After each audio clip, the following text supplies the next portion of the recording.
帮你火速送上 Sony Xperia One Mark III 短评测，真的是终于来了。不过这次时间比较有限，所以只能尽量帮大家测了。那我们就一起来看看吧。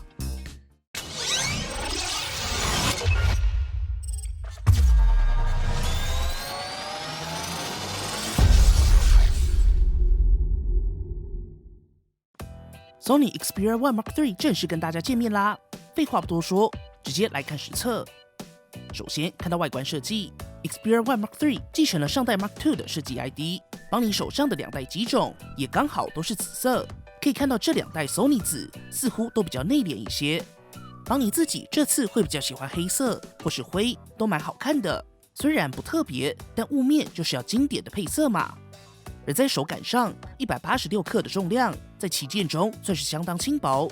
两侧平直加上圆角的中框设计，在实际握持上还是非常不错。不过以设计来看，邦尼自己是比较喜欢上代稍微高亮的侧框设计。对了，这次桌布也换了新的风格，在过渡动画上也不错。邦尼也认真回想一下，第一次拿到 Xperia One Mark III， 第一眼注意到的就是换了新桌布。不过这次也迎来了外观上最大的改变，就是背盖正式采用了雾面设计。除了相对不沾指纹外，在手感上也更加滑顺好摸，整体质感提升了不少。整体来说，以2021的旗舰标准来看 ，Xperia One Mark III 真的还是相当简约利落。尤其随着硬体模组越来越多，也越来越大，在一片旗舰中 ，Xperia One Mark III 非常清新。机身配置上 ，Xperia One Mark III 一样保留了极为先进的 3.5mm 耳机接孔，卡槽在左侧，优良的传统不用卡针就可以取出，采用双 SIM 卡或单 SIM 加 microSD 扩充的3选2设计。按键全部集中在右侧，电源按键结合了大家喜欢的实体指纹辨识，相较起 One Mark II， 电源键的位置往上调整了一些，帮你认为新的位置更符合手持的重心，是没问题的。接着是加入了一颗语音助理按键，按下后就可以快速启动 Google 语音助理。不过目前没有看到客制化选项，有些可惜。期待官方后续可以开放。但可以看到 ，Sony 这次一样把它做平，相对不容易误触。最后一颗就是大家熟悉的实体快门，不过加入了刻痕，更有利于盲操作。当然仪式感也是随之提升的。除此之外，Xperia One Mark III 也保留了顶部的 LED 指示灯，同时支援了 Sony 标配的 IP65、IP68 防水防尘。而在盒装上，这次也是有诚意的，直接随附了30瓦充电组，不过没有耳机，稍微可惜。接着看到邦尼这次最关心的部分，萤幕。随着高萤幕更新率逐渐成为旗舰萤幕上的主流，上一代 One Mark II 上面这块 4K OLED 就让很多玩家好奇。Sony 究竟会选择保留 4K 维持60Hz， 还是降低解析度，随着主流加上 120Hz？ 事实证明，小朋友才做选择。我大 Sony 告诉大家，不用选，我全都要。这次 Xperia One Mark III 一样是全球首发，搭载了一片6.5寸21:9 4K HDR 的 120Hz OLED 萤幕，并且是大家喜欢的平面设计。这么激进的硬体配置，相信不只是 4K， 连 4K 120Hz 短期内应该都会是 Sony 独占的硬体。不过高解析度的代价，就是 OLED 的萤幕亮度会受到一定的限制。但经过邦尼实测，在 120Hz 全萤幕显示白画面下，峰值亮度相较起 One Mark II 甚至有微幅提升，突破了600尼特。日常使用基本可以不用太担心。不过在 OLED 可视角上，从侧面来看，One Mark III 这块萤幕还是稍微偏绿。目前依旧是三星供应给自家 Galaxy S21 Ultra 那块萤幕独占的优势。不过其实在 OLED 上，侧看有色偏，目前还算是正常状况，应该也只有 S21 Ultra 是明显的例外。整体来说，这块萤幕的表现不用多说，依旧是顶级表现。不论是显色、明暗动态对比，或是 4K OLED 带来的细腻，还是那句话，等到比较趋缓之后，这块萤幕很值得用眼睛看看。顺带一提，这次 Xperia One Mark III 萤幕在出厂时都有烛台校色。不过最重要的还是这次加上的 120Hz， 这次 Sony 针对高更新率的最佳化明显更好了。尤其是快速滑动下的动画会是连续滑动，不会产生跳格或掉帧。不论是日常浏览滑动，透过邦尼的高速摄影对比，应该非常明显。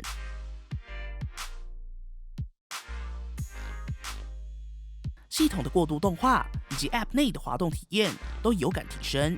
不过实际上，60跟120赫兹在肉眼下根本不需要放慢，用肉眼看真的就明显可见。只能说这块4K 120赫兹的萤幕不止滑顺，更是细腻。实际看到还是有一点让看过就不想回去的层次又高上一些。当然，大家熟悉的标准模式、导演模式以及各种专业的调整选项也都有。眼尖的朋友应该也发现，这次 One Mark III 虽然还是有着额头跟下巴，不过 Sony 把上下两侧收得更窄，所以 One Mark III 其实会比上一代更短一些。外放上一样采用双喇叭，同样支援 Dolby Atmos、DC Ultimate 以及新增的360 Special Sound。简单来讲，就是可以把一般音源转换成360的空间音效。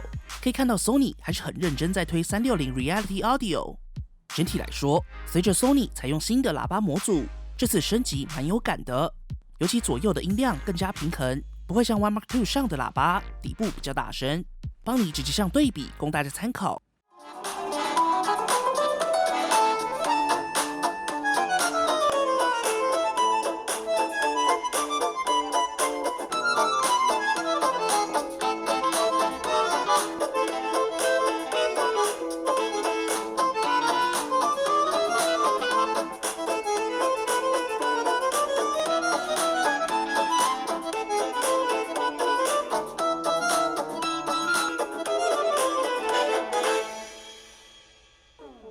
效能上，这次 Xperia One Mark III 搭载高通 Snapdragon 888，这次 Sony RAM 也是给好给满，帮你手上的是12GB RAM 搭配256GB 储存空间的版本。以下帮你也提供所有跑分数据供大家参考。提醒大家，帮你正式采用新的标准，不能跟过往结果对比，记得对应正确测试项目参考。因为这次时间比较有限，关于 Xperia One Mark III 的所有效能测试，帮你之后会带来完整评测。不论是游戏或是体验，到时候会尽可能帮大家测好测满。不过可以先提到的是，这次 One Mark III 为了因应 Snapdragon 888的来袭，这次在硬体上也加入了更多石墨烯散热硬体。续航部分 ，Sony 很神奇的，在跟上一代相差不大的机身中，塞进了更大的45毫安时电池。不过最神奇的还是5 Mark III 跟10 Mark III 那两只更小的手机 ，Sony 也都塞进了45毫安时。真的是2021黑魔法选案，帮你一样，后续会带来完整续航测试。关于 4K 120赫兹对电量的影响，帮你也火力全开测试中，欢迎订阅帮你，就不会错过实测喽。话说回来，这次的快充也迎来了升级，支援最高30瓦有线快充，并且支援气无线充电以及无线反向充电。在帮你的实测中，30分可以充满 53%，1小时充满 80%。最后 20% 进入了保护电池的涓流充电时间，完整充满耗时1小时又46分。以30瓦的标准，并不算特别快，尤其在 Sony 非常保护电池的策略下，时间还是比较长一些。接着是相机 ，Xperia One Mark III 搭载了3镜头，但是有4个焦段都是1200万，理由也很简单。Xperia 这几代其实找到非常好的定位，就是速度，包含20fps 高速连拍、眼部追踪对焦等等。这次也在加入了即时物件追踪，不再只限制在人物，而是将快速自动追踪用在更多场景。这次的3颗镜头都还是以拍摄速度为优先考量，配置上分别是最顶部的 f2.2 1200万 16mm 超广角镜头， f1.7 1.7分之1寸1200万主镜头，以及下方的 3D iToF 测距模组。有了 3D iToF 能够进一步保证，即使在低光源中 Xperia One Mark III 也可以有很快的对焦速度。不过在非常近距离下，还是会看到 iToF 的紫光。此外，根据帮你透过红外线摄影机实测下， Xperia One Mark III 上的 3D iToF 扫描频率相较起上一代快了非常多，不确定在实战上的表现是否也有差异，这点帮你后续会进一步来测。最后一颗就是黑科技存在的 2.9分之1寸1200万画素光学变焦潜望式镜头。Sony 在这颗潜望式中采用了可变焦段的光学模组，可以在 f2.3 70mm 跟 f2.8 105mm 进行切换。透过一颗镜头就可以做到70以及105mm 的光学变焦，所以才能达成在3颗镜头的组合下，就拥有了16、24、70 105四个重要的光学焦段覆盖。最后还是要提一下，这次 One Mark III 上的3颗镜头都有 DOPD 快速对焦，长焦跟主镜头也都有 OIS 光学防手震。最后帮你想带大家看的是新的 Photo Pro App。简单来说， Sony 这次把原本一般相机 App 以及 Photo Pro 专业模式进行了整合。这次只要透过一个 App 就可以使用所有功能，实测之后帮你会带来。但想先提的是，这次真的可以看到 Sony 工程师应该花了不少精力在新的 Photo Pro。怎么说呢？上一代的相机 Sony 有感的加快了相机启动速度，而这一代在镜头切换速度上真的非常快，跟上一代的 One Mark II 放在一起对比会更明显。这个切换速度即使放到各家对比，其实还是快的。此外，不论在抓拍、影像的处理速度，或是超广角修正的处理速度，都有明显提升。当然，除了 Sony 工程师的努力，应该也跟 Snapdragon 888在影像支援上的提升有关。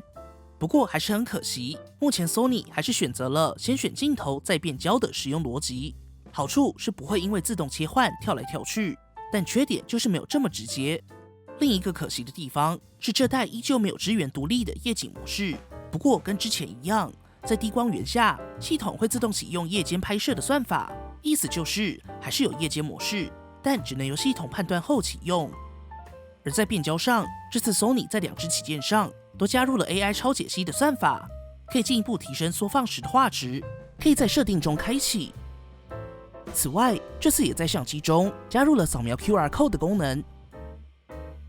录影部分，一般模式依旧不支援 4K 60fps 录影，有点可惜。不过在 Cinema Pro 中，一样可以启用 4K 60以及全球非常少数的 4K HDR 120fps， 这个操作还是很 Sony。帮你也稍微测试了一下 ，One Mark III 可以平稳通过30分钟 4K 30fps 的录影。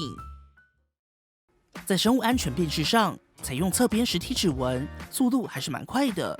以下帮你也提供简单实测。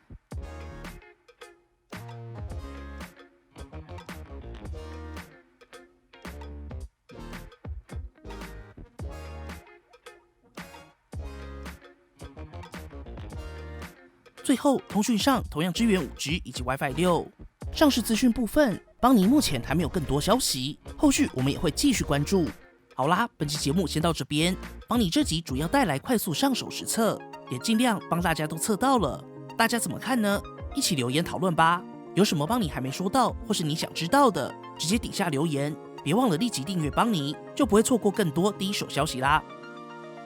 如果喜欢本期的节目，不要忘记订阅邦尼，并且打开小铃铛，及时收到最新的评测通知。当然，你也可以在 Facebook 邦尼 AI 小助理、Instagram 以及 Line@ 找到我们。如果还有其他问题，别忘了底下留言。那我们就下期影片再见啦！